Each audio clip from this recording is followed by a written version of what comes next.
উদ্বোধনের ৬ বছর পেরিয়ে গেলেও প্রত্যাশিত শিল্প কলকারখানা গড়ে ওঠেনি মৌলভীবাজারের শ্রীমঙ্গলের বাংলাদেশ ক্ষুদ্র ও কুটির শিল্প কর্পোরেশনের বেসিক শিল্পনগরীতে। প্রায় ৫০ কোটি টাকা ব্যয়ে নির্মিত এই নগরীতে স্থানীয় শিল্পায়ন, কর্মসংস্থান সৃষ্টি এবং নতুন উদ্যোক্তা তৈরির লক্ষ্য থাকলেও তা মুখ থুবড়ে পড়েছে।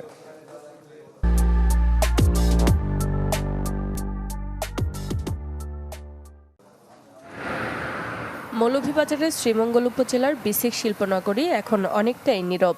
বেশিরভাগ প্লটে কোনো স্থাপনা না থাকায় জন্মেছে আগাছা, রাস্তা জুড়ে গজিয়েছে ঘাস।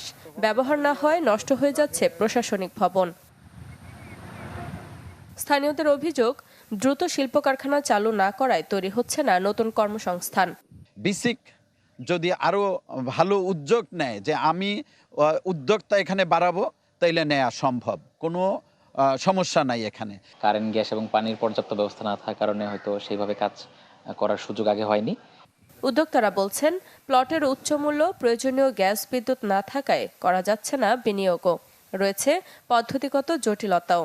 উদ্যোক্তাদেরকে নিয়ে বসা উচিত, তাদেরকে বিভিন্ন সুযোগ সুবিধা প্রণোদনা দিয়েও হইলেও এই প্লটগুলো যাতে অপারেশনে নিয়ে আসা যায় সেই জন্য একটা পদক্ষেপ নেওয়া উচিত। বিসিকের সংশ্লিষ্ট কর্মকর্তারা জানান, শিল্পনগরীর ১২২টি প্লটের মধ্যে ৬২টি প্লট বরাদ্দ দেওয়া হয়েছে। তবে আংশিকভাবে উৎপাদনে গেছে মাত্র একটি প্রতিষ্ঠান।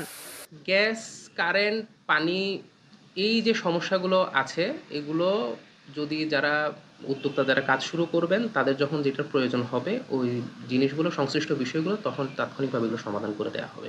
আর্থসামাজিক এবং পর্যটনের গুরুত্ব বিবেচনা করে দ্রুততম সময়ে এই বেসিক শিল্পাঞ্চলটি চালু করার জন্য আমরা বেসিক কর্তৃপক্ষকে অবহিত করেছি। এই বিষয়ে আমরা মনিটরিং অব্যাহত রাখবো এবং যাতে দ্রুততম সময়ে বরাদ্দ শেষ করে সকল প্রয়োজনীয় কাজ শেষ করে এটি চালু হয় সেই লক্ষ্যে আমরা কাজ করছি। ধন্যবাদ। দীর্ঘ ৬ বছরেও চালু না হওয়ায় কোটি টাকার এই শিল্পনগরী এখন প্রশ্নের মুখে। দ্রুত কার্যকর উদ্যোগ নেওয়া না হলে সরকারি বিনিয়োগের পাশাপাশি স্থানীয় অর্থনীতি ও কর্মসংস্থানের সম্ভাবনাও অনিশ্চয়তায় থেকে যাবে। Desk report, channel 24।